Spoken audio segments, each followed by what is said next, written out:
এবার জমি না থাকলেও আপনারা ব্যাংক অ্যাকাউন্টে পেয়ে যাবেন 4,000 টাকা করে। আপনারা কৃষক বন্ধু প্রকল্পের আবেদন করতে পারবেন। তো মুখ্যমন্ত্রীর নতুন প্রকল্প চালু করা হয়েছে, যার আবেদন 15ই ফেব্রুয়ারি থেকে 26শে ফেব্রুয়ারি করা যাবে আপনাদের বিধানসভার ক্যাম্পে।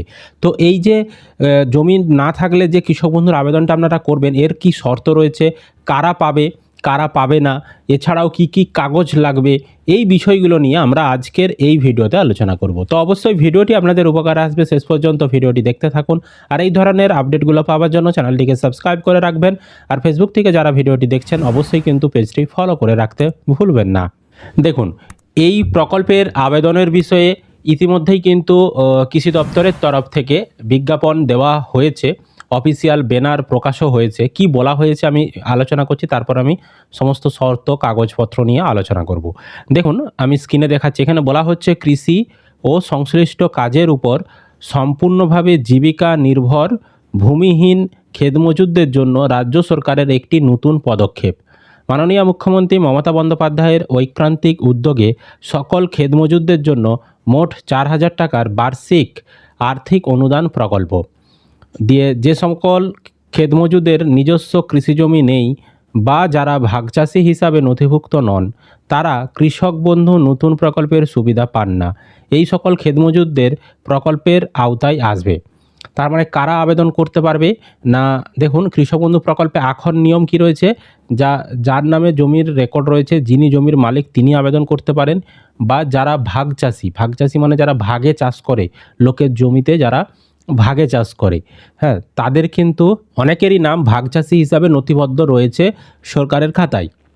এবার যারা ভাগচাষি নন, হ্যাঁ, যারা অন্যের জমিতে কাজ করেন, যাদের নিজেদের নামে জমি নেই, হ্যাঁ, যাদের নাম ভাগচাষি হিসাবে নথিবদ্ধ নেই, সেই সমস্ত কৃষকরাই বা সমস্ত ক্ষেতমজুররাই তারা কিন্তু এবার কৃষক বন্ধু প্রকল্পে যুক্ত হতে পারবেন, তারাই আবেদনটা করতে পারবেন। মানে এতদিন যারা কৃষক বন্ধু পাচ্ছিল না জমির অভাবে, জমি না থাকার জন্য, তারা এবার কৃষক বন্ধু প্রকল্পের টাকা পাবেন।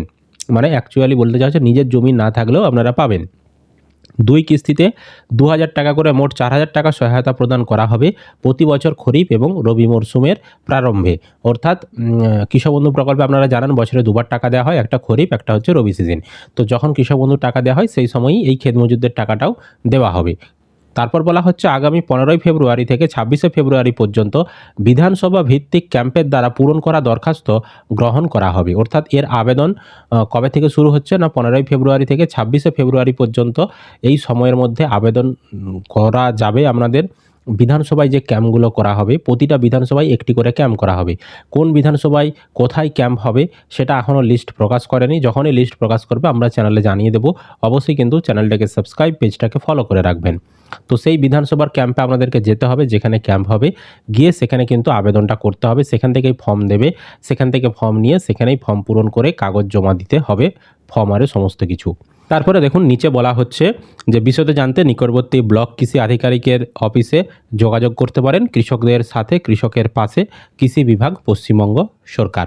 সুতরাং বুঝতেই পারছেন নতুন প্রকল্প চালু করা হয়েছে, বাজেটে ঘোষণা করা হয়েছিল, যার আবেদন কিন্তু শুরু হচ্ছে 15ই ফেব্রুয়ারি থেকে। এবার এই প্রকল্প নিয়ে আপনাদের অনেক প্রশ্ন থাকতে পারে, কারা আবেদন করতে পারবে, কারা পারবে না। আমি এই বিষয়টা আগে একটু সহজভাবে বোঝানোর চেষ্টা করি। দেখুন, আপনি যদি বর্তমানে এখন কৃষক বন্ধুর টাকা পান, তাহলে তো আপনাকে এই প্রকল্পে আবেদন করার দরকার পড়ছে না, বা আপনি নতুন করে আবেদন করতে পারবেও না। আর আপনি যদি এখন বর্তমানে কৃষক বন্ধুর টাকা না পান, ঠিক আছে, আপনার নিজের নামে কোনো জমির রেকর্ড নেই, ঠিক আছে, আপনি ভাগচাষি হিসাবেও নথিবদ্ধ নেই, মানে অন্যের জমি ভাগে চাষ করছেন, সেটা সরকারি খাতায় নথিবদ্ধ নেই, আপনি ভাগচাষি হিসাবে এখন সরকারের খাতায় নথিভুক্ত নেই আপনার নাম, তাহলে কিন্তু আপনি এই প্রকল্পে আবেদন করতে পারবেন। বা আপনি অন্যের জমিতে মজুরি খাটেন, হ্যাঁ, লোক মানে অন্য যার মালিক জমি, সে ধরুন আলু চাষ করেছে, আপনি তার জমিতে আলু খুলতে গেছেন, দৈনিক একটা পারিশ্রমিকের বিনিময়ে তার জমিতে আপনি আলু খুলতে গেছেন, বা তিনি ধান লাগিয়েছে, আপনি ধান লাগাতে গেছেন তার জমিতে, আপনাকে একটা পারিশ্রমিক দেবে, সেই টাকার বিনিময়ে আপনি কাজ করতে গেছেন লোকের। তো ওই রকম ব্যক্তিরা যারা এরকম অন্যের জমিতে পারিশ্রমিকের বিনিময়ে কাজ করে, তারাও কিন্তু এই প্রকল্পে অন্তর্ভুক্ত হতে পারবে, যদি আপনাদের নিজেদের নামে জমি কোনো না থেকে থাকে। আর যদি জমির রেকর্ড থেকে থাকে, তাহলে আপনাকে বলবো আপনি জমির রেকর্ড দিয়ে আবেদন করুন। আর যাদের নিজেদের নামে কোনো জমি নেই, তারা এভাবে জমি না থাকলে যে নতুন এখন ঘোষণা করেছে এখানে আপনি আবেদন করতে পারেন। আর যদি জমির রেকর্ড থাকে তাহলে আপনাদেরকে ডাইরেক্ট কৃষক বন্ধুতে যেভাবে আবেদন করতে হয় কৃষি অফিসে গিয়ে সেখানে আবেদন করতে হবে। আর যাদের জমি নেই তাদেরকে কিন্তু এই যে ক্যাম্প করা হচ্ছে এখানে আবেদন করতে হবে। ঠিক আছে, বোঝাতে পেরেছি? আর এই আবেদনটা ছেলে মেয়ে সবাই করতে পারবে। ঠিক আছে, শুধু যে কৃষক মানে পুরুষরাই যে কৃষক সেটা নয়, মেয়েরাও কিন্তু কৃষক হতে পারে। ঠিক আছে, তো মেয়েদের ক্ষেত্রেও এটা প্রযোজ্য, মেয়েরাও কিন্তু আবেদন করতে পারবে। আর অনেকের আবার প্রশ্ন, আপনি লক্ষ্মীর ভাণ্ডার পান, আপনি কি এই প্রকল্পে আবেদন করতে পারবেন? হ্যাঁ, অবশ্যই পারবেন। লক্ষ্মীর ভাণ্ডার পেলেও আপনি এই প্রকল্পের জন্য যোগ্য। ঠিক আছে, তো আমি যেটা বললাম যে ওটা হতে হবে, মানে আপনি কারো জমিতে মজুরি খাটেন, আপনার নিজের নামে জমির রেকর্ড নেই, আপনি ভূমি আপনি হচ্ছে ক্ষেত মজুর, বা আপনি আপনার ভাগচাষী হিসেবে নাম নথিভুক্ত নেই, তাহলে আপনি যোগ্য, এতে আবেদন আপনি করতে পারবেন। বোঝাতে পেরেছি? তার মানে বেশিরভাগ দেখা যাচ্ছে এখন বেশিরভাগ সবাই কিন্তু এই মানে প্রকল্পে অন্তর্ভুক্ত হয়ে যেতে পারবে সরকারের এই যে পদক্ষেপ এর ফলে। এবার একটা প্রশ্ন, এই প্রকল্পে যে আবেদন করবেন এর জন্য কি কাগজ লাগবে? দেখুন, এই প্রকল্পে আবেদনের জন্য বেসিক যে কাগজগুলো লাগবে, আপনার ভোটার কার্ড, আধার কার্ড, ব্যাংকের পাসবই, এগুলো অবশ্যই লাগবে। এছাড়াও পাসপোর্ট সাইজের ছবি লাগতে পারে, মোবাইল নাম্বার লাগতে পারে।